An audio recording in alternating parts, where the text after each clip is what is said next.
Lion doctor Chinta Ravikumar గారు మనతో ఉన్నారు. సార్, నైట్ షిఫ్ట్ వర్కర్స్ చాలా బాధేస్తుంది చూస్తే, డాక్టర్లు కావచ్చు, ఐటీ ప్రొఫెషనల్స్ కావచ్చు, వాళ్ళకి ఏమిటి పరిష్కారం స్ట్రెస్ ఇన్సోమియా నుంచి?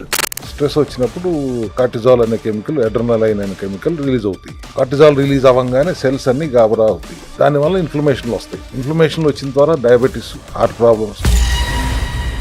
పిల్లలకి ఎస్పెషల్ స్ట్రెస్, స్కూల్లో కాన్సన్ట్రేట్ చేయలేకపోవడం, మెమరీ లాస్, జుట్టు ఊడిపోవడం, బరువు పెరిగిపోవడం. సెల్ ఫోన్ లేకుండా పనిచేయట్లేదు. రియల్ టైం ఎంత పెరిగిపోతుంది, చదువుతుంది ఎంత, ప్రిపేర్ అవుతుంది ఎంత, మీరు టీవీ చూస్తుంది ఎంత, ఇన్ని పెరిగిపోయి స్ట్రెస్ ని తగ్గించుకోవడానికి ఒక healthy half glass of wine, 30 ml of alcohol is healthy అని చెప్పారు. డాక్టర్లే చెప్పిన సందర్భం ఉంది. తాగేవాడు 30 ml తాగడు, ఆడు 300 ml లేకుండా పడుకోడు. అంటే అది హార్ట్ కోసం 30 ml of any kind of alcohol is very good. Gut health ని ఎట్లా కరెక్ట్ చేస్తాం సార్ మీ సెల్ హెల్త్ క్లినిక్ లో? So first immediately will tell them go and get on to the bed, colon hydrotherapy bed మీద కూర్చోండి. Then will get that therapy done. చేయగానే ఎంత చెత్త బయటకు వస్తుందో. Anti stress, cell health, reboot your body. ఈ anti stress ది రోజు ఎప్పుడు వేసుకోవాలి సార్? ఇది బకోపా అండ్ అశ్వగంధ రెండు కాంబినేషన్ లో బ్రెయిన్ రిలాక్స్ అవుతుంది కాబట్టి రాత్రి పూట పడుకునే ముందు ఒక 2 క్యాప్సూల్స్ వేసుకోండి. సార్, మెలటోనిన్ గురించి మనం చాలా విన్నాం. మెలటోనిన్ ఇన్ఫాక్ట్ మన బాడీలోనే ప్రొడ్యూస్ అవుతుంది కదా సార్? ఎస్, శరీరంలో మెలటోనిన్ లోపించినప్పుడే మీకు ఈ స్ట్రెస్ వస్తుంది. సో అటువంటిప్పుడు బయట నుంచి నేను మెలటోనిన్ స్ప్రే రూపంలో తీసుకొచ్చి న్యాచురల్ హెర్బల్ ఎక్స్ట్రాక్ట్ ద్వారా 4 స్ప్రేస్ నోట్లో వేసుకుని పడుకోండి. పావు గంటలో నిద్రపోతారు. It will become active. Natural గా బ్రెయిన్ ని శాంతపరచాలంటే మా విధానంలో బకోపా అనే ఒక హెర్బ్ నుంచి అశ్వగంధాన్ని జోడించి సప్లిమెంట్ గా తీసిస్తే బ్రెయిన్ రిలాక్స్ అవుతుంది ఫస్ట్.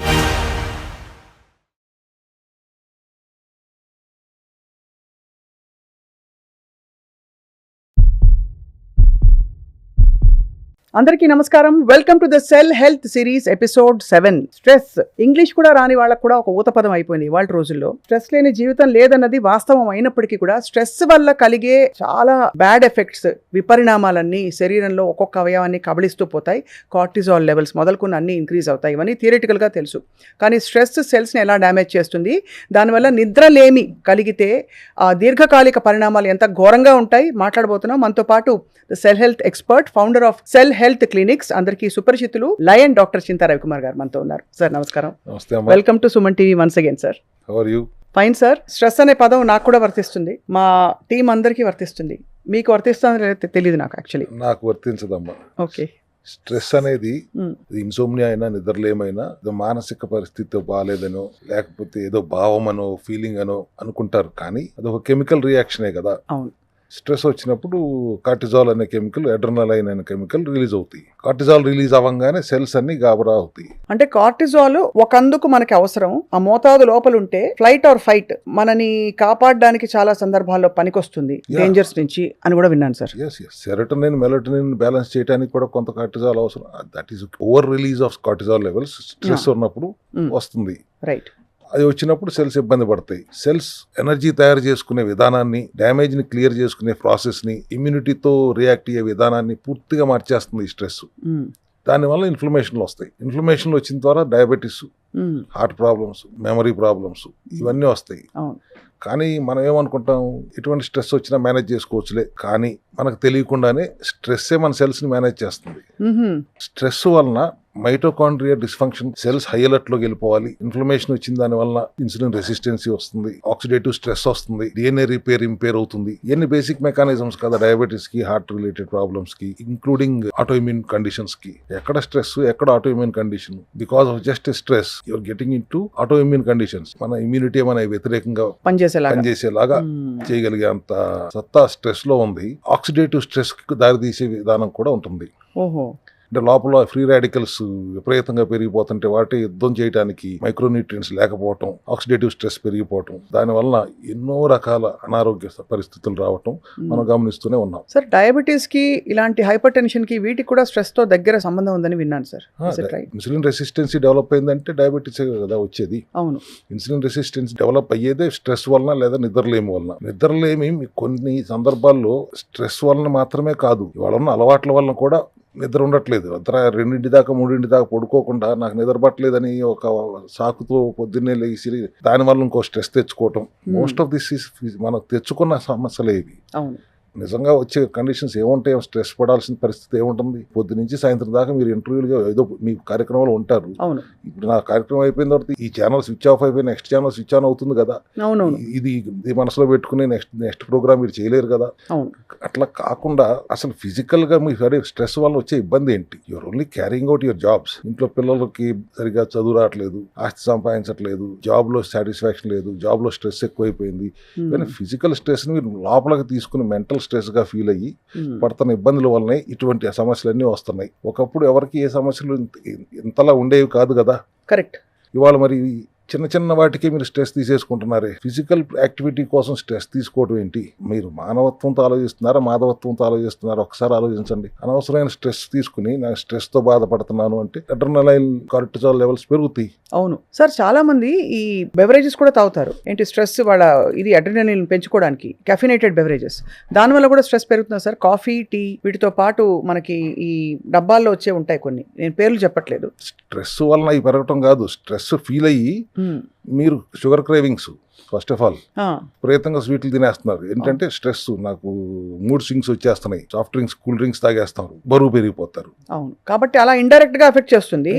డైరెక్ట్ గా లోపల నుంచి కబళించి సెల్స్ ని వాటి పని చేసుకోనీయకుండా ఆపేస్తుంది. సెల్యులార్ డ్యామేజ్ మైటోకాండ్రియల్ డిస్ఫంక్షన్ కి కారణం అవుతుందంటే అర్థం చేసుకోవాలి. సెల్యులార్ లెవెల్ లో కాదు, సెల్ లోపల ఉన్న పవర్ హౌస్ నే డ్యామేజ్ చేయగలిగేస్తుంది. దమ్ము మీరు కొని తెచ్చుకుంటున్నారు స్ట్రెస్ వలన, నిద్రలేమి వలన. సో నిద్రలేమి and stress are inter related and they are effecting your total cellular level లో ఉన్న మైటోకాండ్రియాని ఎఫెక్ట్ చేస్తున్నాయి. How to come out of this? మా సెల్ హెల్త్ క్లినిక్ లో how we address this problem? Clean fuel ఇవ్వాలి న్యూట్రిషన్ ద్వారా. Right. Serotonin, melatonin ని balance చేయడానికి కావాల్సిన హెల్దీ ఫ్యాట్ ఇవ్వాలి. ఇన్ఫ్లమేషన్ తగ్గించడానికి కావాల్సిన హెల్దీ ఫ్యాట్ ఇవ్వాలి, ఒమేగా 3 కానీ మీడియం చైన్ ట్రైగ్లిజరైడ్స్ కానీ. ఆక్సిడేటివ్ స్ట్రెస్ తగ్గించడానికి కావాల్సిన మైక్రోన్యూట్రియన్స్ ఇవ్వాలి, మెగ్నీషియం కానీ, జింక్ కానీ, సెలీనియం కానీ, విటమిన్ డి, విటమిన్ సి. ఇవన్నీ లైఫ్ స్టైల్లో చేంజెస్ చేసుకోవాలి. సెడెంటరీ లైఫ్ స్టైల్ కాకుండా రెగ్యులర్ ఎక్సర్సైజ్ చేసుకోండి, సెన్సిబుల్ ఫాస్టింగ్ చేయండి, టైమ్లీ ఈటింగ్ తినండి, ఇటువంటి బ్రీతింగ్ ఎక్సర్సైజ్ చేయండి, ప్రాణాయామం చేయండి. కాంబినేషన్ లో ఏమవుతుంది? We're addressing the root cause, stress ఫిజియాలజీని అడ్రస్ చేస్తున్నాం, అట్లాగే consequence of the cells mitochondrial dysfunction ని కూడా అడ్రస్ చేస్తున్నాం. కాబట్టి we're able to ensure we're coming out of this stress and insomnia. Sir, మామూలుగా మెడికల్ రిపోర్ట్స్ పరంగా చూస్తే స్ట్రెస్ ని మీరు ఏ పారామీటర్స్ తో మెజర్ చేస్తారు? మనకు తెలిసింది కార్టిజాల్ లెవెల్ అన్నారు, అది తరచూ చేయించుకోం. కానీ అది చేయించుకోవడానికి ఏ కండిషన్స్ ఉంటే బాబు వెళ్ళి టెస్ట్ చేయించుకురా అని మీరు చెప్తారు? ఇది కానీ ఇంకొన్ని టెస్టులు కానీ.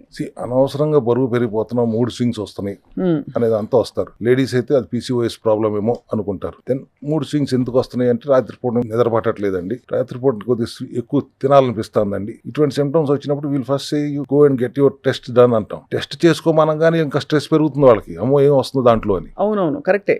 మీరే చేస్తారా సార్ టెస్ట్లు మీ క్లినిక్ లో? క్లినిక్ లో చేయిస్తాము, ఆప్షన్ ఇస్ దేర్. వాళ్ళు ఎక్కడైనా చేయించుకురావచ్చు, అవసరమైతే ఇక్కడ కూడా చేయించుకోవచ్చు. ఇది కూడా మా ల్యాబ్ ఏమి కాదు, ఎవరో ఒక ల్యాబ్ ని ఇక్కడ పెట్టి వాళ్ళ సర్వీసెస్ ఉపయోగించుకుంటాం. అలా చేస్తారు. బట్ టెస్ట్లు చేసేటప్పుడు CBP తో పాటు ఇంకా ఏ టెస్టింగ్ తో మనకి బయటపడతాయి? లిపిడ్ ప్రొఫైల్ లో మీరు తినే తిండి వలన కొలెస్ట్రాల్ ఎంత పెరుగుతుంది, ట్రైగ్లిజరైడ్స్ ఎంత పెరుగుతున్నాయి. ట్రైగ్లిజరైడ్స్ ఆర్ కన్వర్టెడ్ గ్లూకోజే కదా, glucose getting converted into triglycerides. అంటే మీరు తినే తిండి ఎంత ఉంది. Triglycerides divided by HDL for example should be 2. అట్లా కాకుండా ట్రైగ్లిజరైడ్స్ 400 ఉండి HDL 40 ఉండే పరిస్థితిలో వచ్చినప్పుడు ఇట్ ఈస్ బికమింగ్ 10. అంటే there is lots of pressure on your heart and your unnecessary eating too much of glucose and that too circadian రిథమ్కి against గా మీరు ప్రవర్తిస్తున్నారు అన్నప్పుడు whenever you're doing anything against your circadian rhythm, biological బాడీలో ఉన్న biological clock విరుద్ధంగా మనం చేస్తున్నారంటే either because of stress or because of insomnia. దానివల్లే అది దీర్ఘకాలిక ఎఫెక్ట్స్ చూస్తే పిల్లలకి ఎస్పెషల్ స్ట్రెస్, వాళ్ళకి స్కూల్లో కాన్సన్ట్రేట్ చేయలేకపోవడం, మెమరీ లాస్, జుట్టు ఊడిపోవడం స్ట్రెస్ వల్ల, బరువు పెరిగిపోవడం, వీటన్నిటితో పాటు ఒకలాంటి డిప్రెషన్ కూడా వస్తుంది కదా సార్ స్ట్రెస్ ఉంటే? డిప్రెషన్ వల్ల స్ట్రెస్ వస్తుందా? చిన్నపిల్లలకి డిప్రెషన్ ఏముంటుందమ్మా? అంటే లైఫ్ స్టైల్లో చేంజెస్ చేసుకోవట్లేదు. పేరెంట్స్ చిన్నపిల్లల్ని తీర్చిదిద్దాల్సిన విధానంగా తీర్చిదిద్దట్లేదు. వాళ్ళ ఈ సెల్ ఫోన్ లేకుండా పనిచేయట్లేదు. రియల్ టైం ఎంత పెరిగిపోతుంది, చదువుతుంది ఎంత, ప్రిపేర్ అవుతుంది ఎంత, మీరు టీవీ చూస్తుంది ఎంత, సెల్ ఫోన్ వాడుతుంది ఎంత, ఇన్ని పెరిగిపోయి పుడతమే కళ్ళజోడుతో పుట్టినట్టుగా పుడుతున్నారు కదా. సో అటువంటిప్పుడు మళ్ళీ తినే తిండి కూడా జంకే కదా. కరెక్ట్. ఆ జీవన శైలి విధానం, ఆహార విధానమే మారిపోయింది కదా ఒకప్పుడు పిల్లలకి, ఇవాళ పిల్లలకి. దానికి కారణం పేరెంట్సే అంటాను నేను. స్కూల్స్ లో కూడా ఆ చెత్తే పెడుతున్నారు కదా. కరెక్ట్. ఆ విధానం మారితే ఈ screen time, digital detox diet చేయకపోతే ఈ స్ట్రెస్ పెరుగుతుంది ఖచ్చితంగా. అట్లీస్ట్ వారానికి ఒక్క రోజన్నా నో సెల్ ఫోన్ డే ఒకటి ప్రకటిస్తే బాగుంటుంది కదా. అమ్మో, అది దానివల్ల స్ట్రెస్ వస్తుంది సార్. బికాజ్ ఇప్పుడు చూసింది ఏంటంటే ఇన్స్టెంట్గా డోపమిన్ రిలీజ్ అవుతే గానీ వాళ్ళ మైండ్ కామ్ అవ్వట్లేదు. సో చాలా మంది స్ట్రెస్లో ఉన్నవాళ్ళు మరింతగా సెల్ ఫోన్కి, ఈ ఇన్స్టెంట్ గ్రాటిఫికేషన్కి వాళ్ళు ఆల్మోస్ట్ లైక్ జంకీస్ అంటారు, డ్రగ్ జంకీస్ అంటారు. డ్రగ్ ఎలాగైతే హై ఇస్తుందో dopamine, depending on the topic, sports చూస్తేనో. మీరు స్ట్రెస్లోకి వెళ్ళిన ప్రతిసారి కార్టిజాల్ రిలీజ్ అవుతూనే ఉంటుంది కదా, అప్పుడు మన మెదడులో ఉన్న సెరటోనిన్ డల్ అవుతుంది. అవును, డల్ అయిపోతుంది. కరెక్ట్. దానివల్ల మీకు డిప్రెషన్, ఇరిటేషన్, యాంగ్జైటీ, అనవసర కోపము, ఓవర్ థింకింగ్ ఇవన్నీ వస్తాయి. All these leads to damage of cells across the organs of our body. అవును. అంత దూరం ఎందుకు తెచ్చుకుంటున్నారు? లెట్ మీ టాక్ ఇంకో రకంగా చెప్పాలంటే, మెంటల్ స్ట్రెస్ వలన మీరు ఫిజికల్ హెల్త్ పాడవుతుంది. కరెక్ట్. మెంటల్స్గా హెల్దీగా లేకపోతే మీరు ఫిజికల్గా ఎంత హెల్దీగా ఉందామని ట్రై చేసినా కూడా కుదరదు. మెంటల్గా హెల్దీగా ఉండాలంటే either you have to be little spiritual thinking, ఆధ్యాత్మికంగా ఆలోచించాలి. మీలో ఒక శక్తి ఉంది, ఆ శక్తి మీరు అనుకోవాలి, నడిచేది మీరు కాదు అనుకోవాలి. అట్లా మీరు చేయట్లేదు కాబట్టి మెడిటేషన్ చేయండి, బ్రీతింగ్ ఎక్సర్సైజ్ చేయండి, ప్రాణాయామం చేయండి, ఏమి ఆలోచించకుండా సీరియస్గా శూన్యాన్ని చూస్తూ మెడిటేషన్ చేయండి.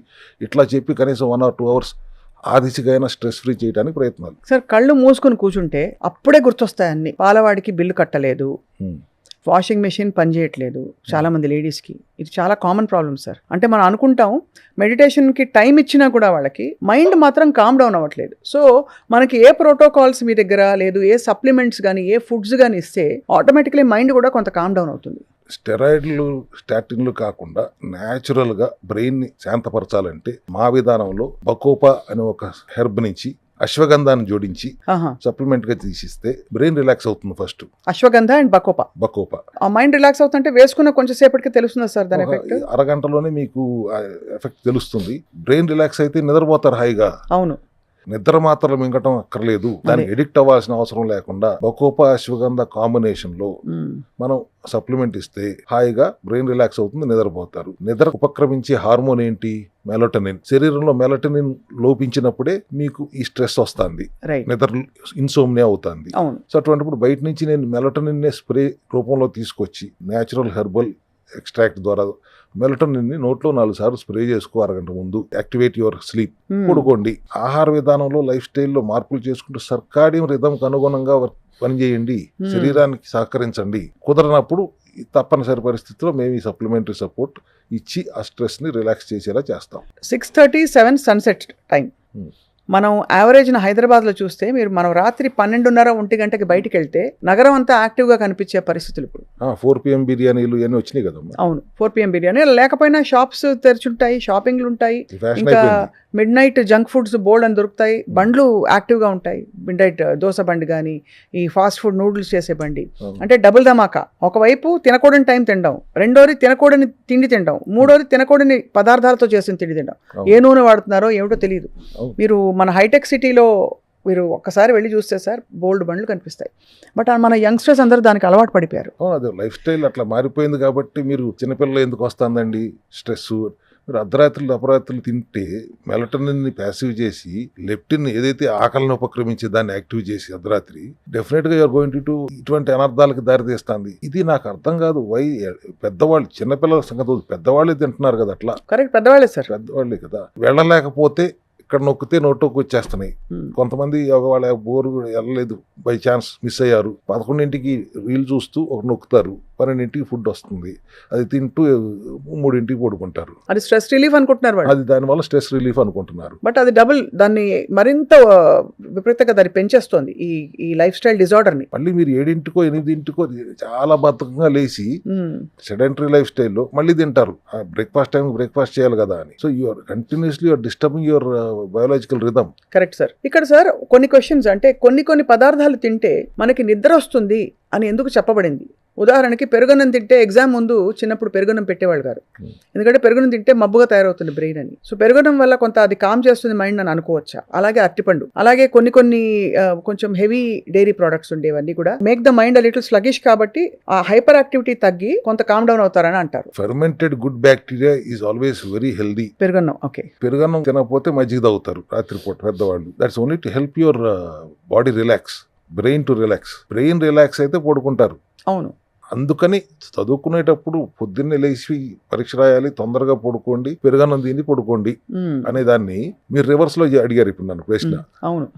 చదువుకునేటప్పుడు రేపు పొద్దున ఎగ్జామ్ ఉందంటే 9ంటికే పడుకో, పెరుగన్నం తిని పడుకో అని చెప్పాల్సింది పోయి వాళ్ళు పెరుగన్నం తినబాక రేపు పరీక్ష ఉందంటే చాలా విడ్డూరంగా ఉంటుంది. అవును అవునవును సార్. అండ్ అరటిపండు వెరీ హెల్దీ న్యూట్రిషన్ ఉంటుంది దాంట్లో. అలాంగ్ విత్ పెరుగన్నంలో అరటిపండు కలుపుకుని తినడం అనేది ఇప్పటి నుంచో ఉన్న అలవాటే కదా. అవును అవును అవును. So combination is excellent combination, but మోతాదులో తినాలి, వెయిట్ పుట్ ఆన్ అవ్వకుండా. సో కానీ చాలా అది it's a very calming food కదా sir. Yes, definitely. Fermented good bacteria is always good. కొద్దిగా పెరుగు తినండి అని మా విధానంలో కూడా నో మిల్క్ నో డైరీ అని చెప్తూ కూడా పెరుగు కొద్దిగా తినొచ్చు అని చెప్తాం. Because fermented good bacteria is good for health, good for heart also. ఇప్పుడు గట్ బ్రెయిన్ యాక్సెస్ గురించి ఇంత మాట్లాడుతున్నాం కాబట్టి ఈ స్ట్రెస్కి, ఇన్సామ్నియా అంటే నిద్రలేమికి, ఈ ఒత్తిడికి కారణాలలో మన రాంగ్ టైంలో తినడంతో పాటు రాంగ్ ఆహారం తినడం కూడా కొంత హెల్ప్ చేస్తుందని చెప్పొచ్చు. అంటే టు బిల్డ్ దట్ స్ట్రెస్ మరింత పుష్ చేస్తుంది. ఈ గట్ హెల్త్ని ఎట్లా కరెక్ట్ చేస్తాం సార్ మీ సెల్ హెల్త్ క్లినిక్లో? మీరు గడ్డి తిని వచ్చి నాకు బాగాలేదు ఒంట్లో అన్నప్పుడు ఫస్ట్ మీరు ఏం తింటున్నారు అర్థం చేసుకోవడానికి ప్రయత్నిస్తాం. ఓకే. ఖచ్చితంగా 70% వాళ్ళు నిజం చెప్తారు, 30% నిజం చెప్పరు. So first immediately you will tell them go and get on to the bed, colon hydrotherapy bed మీద కూర్చోండి, పడుకోండి. Then will get that therapy done. చేయగానే ఎంత చెత్త బయటకు వస్తుందో అక్కడ మానిటర్ లో కనపడిపోతుంది. దెన్ వీ విల్ కమ్, చాలా రిలాక్స్ అయిపోతారు. బికాస్ 1 కిలో చెత్త బయటకు వెళ్ళిపోతుంది కాబట్టి లైట్ అయిపోతుంది సార్ బాడీ. కేజీ వెయిట్ తగ్గుతారు ఖచ్చితంగా. దెన్ ఐ విల్ టెల్, ఆ team of doctors will tell them, నువ్వు నీ ఆహార విధానంలో ఎంత చండాలంగా ఉందో ఇప్పుడు నువ్వు చూసావు కదా మానిటర్లో. Because of this your gut is unhealthy, balance తప్పింది, good bacteria bad bacteria balance తప్పింది, లీకీ గట్గా మారింది, డిస్బయోసిస్ జరిగింది, గట్ కి బ్రెయిన్ కి మధ్యలో యాక్సెస్ కూడా బ్లాక్స్ వచ్చేసినాయి అని చెప్పినప్పుడు అప్పుడు వాడికి అర్థం అవుతుంది. గట్ బ్రెయిన్ యాక్సెస్ క్లియర్ గా లేకపోతే అన్ని రకాల అనర్థాలకి తావుతుంది. బ్రెయిన్ ఇన్ఫ్లమేషన్ వచ్చిందంటే, బ్రెయిన్ లో క్లాట్స్ వచ్చినాయి అంటే, అమ్మో అలా కూడా ఉంటున్నాయి sir. Because of your gut unhealthy, gut brain axis లో ఎక్కడైనా బ్లాక్స్ వస్తే బ్రెయిన్ లో క్లాట్లు వస్తాయి. పిట్యూటరీ గ్లాండ్ బ్రెయిన్ లో ఉంటుంది, అది సిగ్నల్ ఇస్తే తప్పితే థైరాయిడ్ స్టిమ్యులేటింగ్ హార్మోన్ తయారవ్వదు. అన్ని ఇంటర్లింక్డ్ అని వాళ్ళకి క్లియర్ గా అర్థమైనప్పుడు అప్పుడు కొద్దిగా భయం ఏర్పడుతుంది. Your food, your junk your eating is creating not only stress and insomnia, it is creating much more larger problems in your body. Right. Your body is made up of 30 to 40 lakh crores of cells. అవును. మగవాళ్ళకి ఇంకో 10 లక్షల కోట్లు తక్కువ అయి ఉండొచ్చు. But it is hosting another 30 to 40 lakh crores of bacterial cells also. So మన శరీరంలో 70-80 లక్షల కోట్ల సెల్స్ ఉన్నాయి. 40 కోట్ల సెల్స్ శరీరం అయితే ఇంకొక 40 లక్షల కోట్ల cells bacterial cells, bad and good combined host చేస్తుంది. So you have to ensure your life style and ఆహార విధానంలో బయాలజికల్ క్లాక్ ని అన్ని చెడగొట్టేసుకుంటూ ఇష్టం వచ్చినట్టు బతికి మా దగ్గరికి వస్తే మళ్ళీ మేము రిపేర్ చేసి పంపిస్తే అంతే సార్. కోలోన్ హైడ్రోథెరపీతో పాటు ఇంకేమైనా రిలాక్సేషన్ టెక్నిక్స్ ఉంటాయా సార్? ఇప్పుడు కొన్ని ఫర్ ఎగ్జాంపుల్ మనకి లావెండర్ స్ట్రెస్ని బాగా తగ్గిస్తుందని చెప్పి వినికిడి. అలాగా దేర్ ఆర్ సర్టన్ అంటే అరోమా థెరపీలు ఉంటాయి, ఇంకా రకరకాల మెడిటేషన్ టెక్నిక్స్ ఉంటాయి. What are the therapies do give at the physical level sir మీరు? అంటే panchakarma and aromic therapies are all very good externally. ఆ రోజుకి మీకు రిలాక్స్ అవుతారు. రోజు చేయించుకున్న రోజు రిలాక్స్ అవుతారు. అండ్ లెవెండర్ ఎస్పెషల్లీ ఎత్తారు కాబట్టి చెప్తున్నాను, 90% of the lavender available are all synthetic today. Synthetic sell health లో ఉందా సార్ మనకి ఏమైనా లావెండర్ లాంటి? Lavender based herbal extract, lavender extracts ఉన్నాయి. Extract, that's not chemical. మా దగ్గర ఏదైనా ఫంక్షనల్ మెడిసిన్ లో పనిచేసి హెర్బల్ ఎక్స్ట్రాక్ట్సే ఉంటాయి. అదే ఈ లావెండర్ ని దేనికి వాడతారు సార్ మీరు? లెవెండర్ గట్ హెల్దీగా ఉండటం కోసం, క్లియర్ ఇంటెస్టైన్ ప్రాబ్లం కోసం దాని ఎక్స్ట్రాక్ట్ వాడతారు. అట్లే at the same time brain relaxation కూడా లెవెండర్ బాగా హెల్ప్ చేస్తుంది. Anti stress, cell health, reboot your body, of course. ఇది ఈ యాంటీ స్ట్రెస్ ది రోజు ఎప్పుడు వేసుకోవాలి సార్? ఇది బకోపా అండ్ అశ్వగంధ రెండు కాంబినేషన్ లో బ్రెయిన్ రిలాక్స్ అవుతుంది కాబట్టి రాత్రి పూట పడుకునే ముందు ఒక 2 క్యాప్సూల్స్ వేసుకోండి. వేసుకుని ఎంతసేపటి పని చేస్తుంది సార్? 6 గంటలు పని చేస్తుందమ్మా. అంటే బయో అవైలబిలిటీ పెంచాం, దట్ ఈస్ లైపోసోమల్ టెక్నాలజీతో వాడాం కాబట్టి right. This is going to function within 30 minutes once you take. అదే సార్, ఇది డైరెక్ట్ గా బ్రెయిన్ ని కామ్ డౌన్ చేస్తుంది. సో బాగా ఎక్కువ వేగంగా వచ్చే ఆలోచనల్ని కొంచెం తగ్గిస్తుంది. తగ్గించి మేబీ అరగంట 40 నిమిషాల లోపల కామ్ అయిపోతారు కాబట్టి నిద్రపోవడం ఈజీ అంటారు. బకోపా యొక్క లక్షణమే అది, బ్రెయిన్ రిలాక్స్ చేసే లక్షణం బకోపా అనే హర్బ్ లో ఉంది కాబట్టి దాన్ని Right. ఎక్స్ట్రాక్ట్ చేసాం. Ashwagandha of course universally known subject కాబట్టి. సార్ ఇక్కడ ఒక క్వశ్చన్ అడగాలి. ఇప్పుడు నిద్రపోయినప్పుడు కూడా 6, 7, 8 గంటలు నిద్రపోయితే కూడా పొద్దున్న లేచినప్పుడు టైర్డ్ గా ఉంటుంది చాలా మందికి. అంటే డీప్ స్లీప్ వాళ్ళు అందుకోలేకపోతారో అర్థమైపోతుంది. అది ఎందుకు అవుతుంది అసలు? డిస్టర్బ్డ్ స్లీప్ 3-4 గంటలు పడుకున్నప్పుడే మెలకు వచ్చేస్తుంది. అవును. మళ్ళీ ఒక అరగంట అయిందో తన్నుకుంటే మళ్ళీ నిద్రపోతున్నారు, మళ్ళీ ఒక 3 గంటలు పోతున్నారు. స్ట్రెస్ అండ్ ఇన్సోమ్నియాకి లక్షణాలే ఇవి కదా. అవును. మీరు రోజంతా కష్టపడి సాయంత్రం వచ్చి పడుకుంటే నిద్రపడుతుంది. మీరు రోజంతా కుర్చీలో కూర్చుని స్ట్రెస్ఫుల్ యాక్టివిటీలో ఉంటూ రాత్రికి వచ్చి సెడెంటరీ లైఫ్ స్టైల్లో నిద్రపోదాం అనుకుంటే నిద్ర పట్టదు. అవును. So you should come out of this sedentary life style. Sedentary life style అసలు 45 మినిట్స్ అన్నా మీరు ఎక్సర్సైజ్ చేయాలి, 15-20 మినిట్స్ అన్నా మీరు బ్రీతింగ్ ఎక్సర్సైజ్ ప్రాణాయామం చేయాలి. 24 గంటలు 1 గంట సమయం మీ శరీరం కోసం మీరు వినియోగించలేకపోతే మిగతా 23 గంటలు మీరు ఏం చేసినా కూడా me it effect on your body. అవును, అవును. స్ట్రెస్ఫుల్ లైఫ్ లీడ్ అవుతుంది. సో ఈ 45 మినిట్స్ ఎక్సర్సైజ్ చేస్తే ఏమవుతుంది సార్? మొత్తం అలసిపోతుంది శరీరం అనా? అలిసిపోవటం కాదు, యాక్టివేట్ అవుతుంది, యాక్టివేట్ అవుతుంది. ఓకే. సెల్స్ యాక్టివేట్ అవుతాయి. ఓహో, అర్థమైంది. పరిగెత్తమని చెప్పట్లా, just even at least walk of 45 minutes also will activate your cells. Regenerate అవుతుంది, రియాక్టివ్ అవుతుంది. నేను నోటీస్ చేశాను సార్, కొంతకాలం పాటు వ్యాయామం కానీ ఏ విధమైన ఫిజికల్ యాక్టివిటీ లేక జస్ట్ సెడెంటరీగా పని చేసుకుంటూ పోతే మొద్దుబారిపోయి ఒకలాంటి నిర్లిప్తతలోకి వెళ్ళిపోతుంది శరీరం. బట్ ఎక్సర్సైజ్ ఎప్పుడైతే మొదలు పెడతామో ఇది మిస్ అయ్యామని అర్థమవుతుంది కొంత just right after starting sir. అది మీరు 3-4 పడుకుంటే లేచి ఎప్పుడు వ్యాయామం చేయాలనే ఆలోచన రాదు కదా. కరెక్ట్. మీరు ఇందాక అన్నట్టు 6:30 సన్సెట్ అయ్యే లోపు తింటేనే డైజెషన్ బాగా అవుతుంది అనేది సైంటిఫిక్ ప్రూవెన్. 6:37 కాదు కదా, 3:30, 4:30 పడుకుంటున్నప్పుడు your health will definitely lead in to stress only. అంతే కదా సార్. ఎన్నిసార్లు చెప్పినా సర్కాడియన్ రిథమ్ ఎగ్నెస్ట్ గా మీరు పనిచేస్తున్నంత కాలం స్ట్రెస్ ఇన్సోమ్నియా తప్పదు మీకు. That's all I can tell. చాలా మంది స్ట్రెస్ ని తగ్గించుకోవడానికి మధ్యలో అది ఒక హెల్దీ ప్రాక్టీస్ గా కూడా కొంతమంది హార్ట్ అసోసియేషన్ వాళ్ళు చెప్పారు. ఒక healthy half glass of wine or 30 ml of alcohol is healthy అని చెప్పారు. ఇట్ ఇన్ఫాక్ట్ డీస్ట్రెసెస్ యూ అని డాక్టర్లే చెప్పిన సందర్భం ఉంది. ఇప్పుడు WHO యూనివర్సల్గా any alcohol is very bad for the body and liver అంటారు. మీరేమంటారు sir? Alcohol of 30 ml per day is definitely good for health. But the problem is nobody can stop with 30 ml. ఒక 30 ml తాగితే మంచిది అంటే అందరూ తాగితే మంచిదే, but తాగేవాడు 30 ml తాగడు. అవును. ఆడు 300 ml లేకుండా పడుకోడు.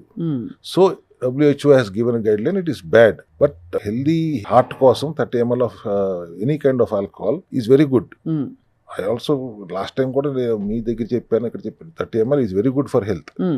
బట్ అక్కడతో ఆగరు కాబట్టి అది వెరీ గుడ్ అని 10 సార్లు మనం చెప్పి వాళ్ళని ప్రోత్సహించిన వాళ్ళు అవుతున్నాం కాబట్టి విల్ నాట్ అడ్వకేట్ దట్. అది లేకుండా వేరే ఇతర మార్గాలు వెతుక్కోవడం better, like natural supplements, functional medicine. Sir, melatonin గురించి మనం చాలా విన్నాం. మీరు ఇందాక చెప్పారు మెలటోనిన్ స్ప్రే, టాబ్లెట్ ఫామ్ లో మెలటోనిన్ ఇన్ఫాక్ట్ మన బాడీలో ప్రొడ్యూస్ అవుతుంది కదా సార్? ఎస్, బాడీలో ప్రొడక్షన్ తగ్గితే ఎక్స్టర్నల్ గా ఇవ్వాల్సి వస్తుంది. అవును. బాడీలో మెలటోనిన్ ఎందుకు తగ్గుతుంది? Because too much of suppression of melatonin మీరు చేస్తున్నారు. అది యాక్టివ్ గా ఉండాల్సిన టైంలో దాన్ని సప్రెస్ చేస్తూ ఉన్నప్పుడు కొద్ది రోజులకి అది ఆ ప్రొడక్షన్ ఆగిపోతుంది. అందుకని మేము బయట నుంచి హెర్బల్ ఎక్స్ట్రాక్ట్ ద్వారా మెలటోనిన్ స్ప్రే తీసుకొచ్చాము. టాబ్లెట్ తీసుకొచ్చాము అక్కడ యాంటీ స్ట్రెస్ అయితే, spray is melt in mouth, easy, వేసుకున్న వెంటనే అది పనిచేస్తుంది. సో ఇది తీసుకున్నాక మళ్ళీ ఫుడ్ తినకూడదు కదా సార్? ఇది లాస్ట్ థింగ్ మనం నిద్రపోయేలోపు 4 స్ప్రేస్ నోట్లో వేసుకుని పడుకోండి, పావు గంటలో నిద్రపోతారు. It will become active. That melatonin hormone will become active and will make you sleep. 6-7 గంటలు డీప్ స్లీప్ లేకుండా అగైన్ మీరు ఎంత హెల్దీగా ఉండాలంటే కూడా కుదరదు. అది you have to sleep at least 6 to 7 hours per day and that to not at mid night. 8 గంటలకు పడుకోండి, 4 గంటలకు లేవండి, గంట సేపు ఎక్సర్సైజ్ చేసుకోండి. 5 గంటలకు వచ్చిన తర్వాత మీకు దైనందిన కార్యక్రమాలు మొదలు పెట్టుకోండి. 1 hour this way or that way. వినడానికి చాలా బాగుంది సార్. 8 గంటలకు పడుకోండి, 4 గంటలకు లేవండి. సార్, నైట్ షిఫ్ట్ వర్కర్స్ చాలా మంది మనకి చాలా బాధేస్తుంది చూస్తే, డాక్టర్లు కావచ్చు, ఐటీ ప్రొఫెషనల్స్ కావచ్చు, వాళ్ళకి ఏమిటి పరిష్కారం స్ట్రెస్ ఇన్సోమ్నియా నుంచి? That is pathetic. దానికి ఆ పరిష్కారం చేయడానికి కూడా ఏం లేదు. They have to go through that, but that is their duty. But పొద్దున్నే వచ్చిన తర్వాత ఎప్పుడైతే సూర్యోదయం అయిన తర్వాత వచ్చి పడుకుంటున్నారు, సూర్యాస్తం అయిన తర్వాత పనికి వెళ్తున్నారు. బట్ సటన్ లైఫ్ స్టైల్స్ మనం మార్చలేని పరిస్థితిలో ఉన్నప్పుడు you have to adjust the circadian rhythm accordingly. పగలంతా మీరు పడుకుంటున్నారు, బట్ ఫైన్, బట్ లేచిన తర్వాత what are you doing till you are going to the shift. ఆ మధ్య కాలంలో మళ్ళీ you are misbehaving with your body. You don't misbehave with your body. మీ తప్పనిసరి పరిస్థితుల్లో మీరు నైట్ షిఫ్ట్ లో పనిచేస్తున్నారు. అంతే.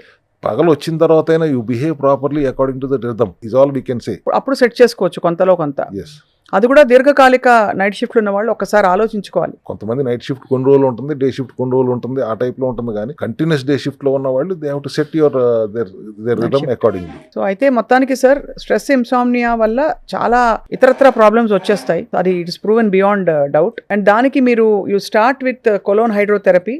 Yeah. బాడీని లైట్ చేసి ముందు శరీరంలో నిద్ర లేకుండా చేసే ఆ బ్యాడ్ బ్యాక్టీరియాని వాటిని బయటికి పంపించడానికి. దాంతో పాటు 100 days మీ రెజిమ్ ఎప్పటికీ ఉంటుంది.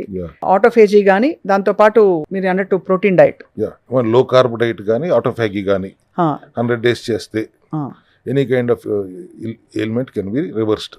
ఎనీ కైండ్ ఆఫ్, ఎందుకంటే అనేది there only one malfunction, cell malfunction తప్పితే ఇంకో జబ్బు లేదని నేను ఎప్పుడు వాదిస్తానే ఉంటాను కదా. My stand is that any cell will live. Every 100 days we're new version. అంతే. సెల్స్, కొత్త సెల్స్ వస్తూ ఉంటాయి. ఆ న్యూ వర్షన్ ని కాపాడుకోవడానికి మీరు మెయింటెనెన్స్ చేసుకోవాలి. ఇంటికి వెళ్ళి cure you, treat you and send you back. Right. మీరు మెయింటైన్ చేసుకుంటే మళ్ళీ ఏ ఇబ్బంది రాదు. మళ్ళీ మెయింటైన్ చేయకుండా విచ్చలవిడిగా మీ వ్యవహార శైలి ఉంటే మళ్ళీ వస్తారు, మళ్ళీ 100 రోజులు చేయాల్సి వస్తుంది. But sir stress insomnia and plus ఈ కోర్ లెవెల్ డిస్ఫంక్షన్స్ వల్ల వచ్చే అనేక వ్యాధులు, వాటికి ఫంక్షనల్ మెడిసిన్ తో, లైఫ్ స్టైల్ తో మనం సహజ స్థితికి ఎలా రావాలి అనే ఈ సిరీస్ చాలా మంది హర్షిస్తున్నారు చూసి. చాలా మంది they are responding very positively. So we hope to continue this series with you sir. మనం ఇప్పుడు దాకా సెల్యులార్ లెవెల్లో మాట్లాడాం. అవును. Let us now go little deeper into it. Mitochondrial లెవెల్లో మాట్లాడదాం ఇక నుంచి. అట్లీస్ట్ సెల్ని నడిపే power house of the cell mitochondria. ఇవాళ కొద్దిగా టచ్ చేసాం. మైటోకాండ్రియల్ లెవెల్లో హెల్దీగా ఎట్లా ఉండాలి అనే దాని మీద మనం కొద్దిగా మాట్లాడుకుంటే బాగుంటుంది. అంటే అంటారు కదా, చాలా పెద్దలు చెప్తారు, మూల సూత్రాలు అవే ఉంటాయి. తినాల్సిన పదార్థాలు తినాలి, తినకూడని పదార్థాలు తినకూడదు, వేళకి నిద్రపోవాలి, వ్యాయామం చేయాలి, రెస్ట్ తీసుకోవాలి, హాయిగా పని చేసుకోవాలి, అన్ని భగవద్దత్తం అని చెప్పి నమ్మాలి. కోర్ ప్రిన్సిపల్స్ ఏ రిలీజన్ లో, ఏ ధర్మంలో ఎలా చూసినా కూడా, ఏ కంట్రీలో చూసినా ఇవే ఉంటాయి. 42 రోజులు మండలం దీక్ష, రోజా ఫాస్టింగ్, ఈస్టర్ ఫాస్టింగ్, ఇవన్నీ కూడా మనం చేయాల్సింది చేయట్లేదు కాబట్టి భగవంతుడు దేవుడికి భయపడన్నా చేస్తారని పెట్టుంటారు అనుకుంటున్నాను, సైంటిఫిక్ గా ప్రూవ్ అవ్వకపోయినా. అవును సార్. సో అయితే బట్ అఫ్ కోర్స్ వాటి గురించి మాట్లాడాలి మనం. అంటే దీక్ష, ఉపవాసం చేసే విధానం కూడా ఉంటుంది. సైంటిఫిక్ గా సెల్స్ ని ఎంత మాడకొడితే అంత అవి బ్యాడ్ సెల్స్ చచ్చిపోతాయి, కొత్త సెల్స్ కి ఉత్తేజం వస్తుంది, అలాగే కొత్తగా పుట్టుకొచ్చే సెల్స్ హెల్దీగా పుడతాయి అని మీరు చెప్తూనే ఉన్నారు. లంకణం పరమౌషధం సార్. సార్ వచ్చే ఎపిసోడ్ లో we want to ask you about cancer. ఎందుకంటే క్యాన్సర్ లాంటి టర్మినల్ ఇల్నెసెస్ కి అసలు అర్థం కావట్లేదు.